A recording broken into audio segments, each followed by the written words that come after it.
All right, at this moment, the Biden administration is pushing to strengthen ties with several Central African countries. Vice President Kamala Harris will kick off a trip to the continent this weekend. She'll make stops in Ghana, Tanzania, and Zambia during the week-long visit. The vice president's agenda is expected to include promoting democracy and food security. CBS News political contributor Ashley Etienne joins us now from our D.C. bureau. She was also Vice President Kamala Harris's communications director. Always great to have you with us, Ashley. What, in your view, is the vice president trying to accomplish in this trip? We always hear the generic phrase of strengthening relations, but what really is the deliverable, perhaps, the vice president wants to come back with? Yeah, this trip is incredibly broad. You know, it builds on the African Leaders Summit that was hosted here in the United States by the president, where President Biden said we're all in Africa. So the vice president's trip is one of 5 administration officials who've traveled to the continent to really demonstrate the United States' commitment to the continent. So she'll be traveling, as you mentioned, from Ghana to Tanzania to Zambia, really talking more about how do we strengthen our economic ties and compete with China. She'll also be talking about some other priorities of the administration, like Ghana and democracy in Ghana, which is the oldest democracy on the continent. She'll also be talking about the impact of Russia's war in Ukraine on the continent, food insecurity, climate resilience. So she's got a big agenda going into Africa. She's also going to be talking to innovators, women entrepreneurs, young people. So strengthening our people-to-people ties. But what I really appreciate about the vice president, she made this point during the summit, and she said, that innovation will be birthed out of Africa that will change the entire world. So she's going there now to drive that point home, to really reinforce the United States' commitment to the continent and really engage on big issues like competing with China as well as the war in Ukraine. Yeah, I'm wondering about the timing, Ashley, because we've seen a number of Biden administration officials visit the continent in recent months.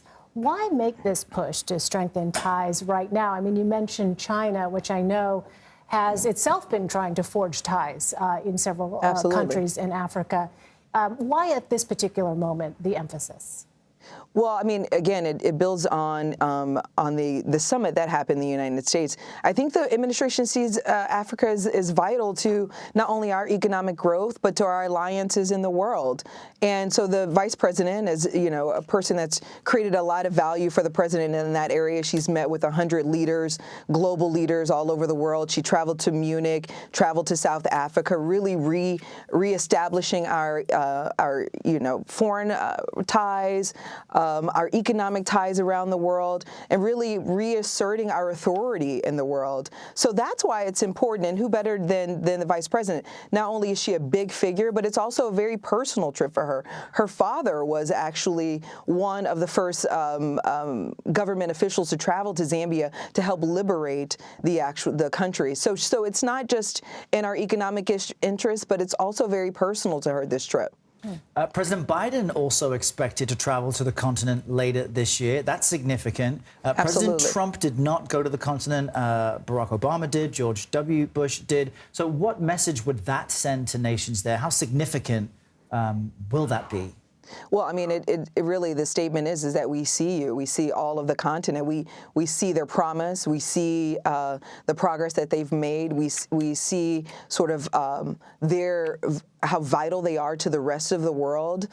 So I think it's, double downing on the effort from the administration, this message that we're all in Africa. And I think it's an important one. And having the vice president go as a historic figure, the first woman, the first African-American and Indian woman to serve in that role, travel to Africa, is really a big deal for us and for the continent. And I know there's a lot of excitement on the ground there about her visit. So I think she's going to have a really productive trip. But it also comes at a time where there's questions about her value to this administration. And I think she's clearly demonstrating that.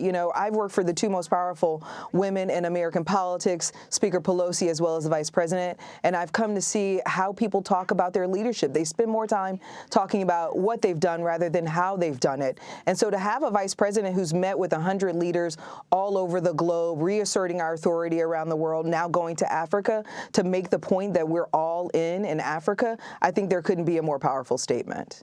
All right, we'll certainly continue to watch. Always great to have you on, Ashley. Thank you. Thanks for joining us today. All right, bye-bye.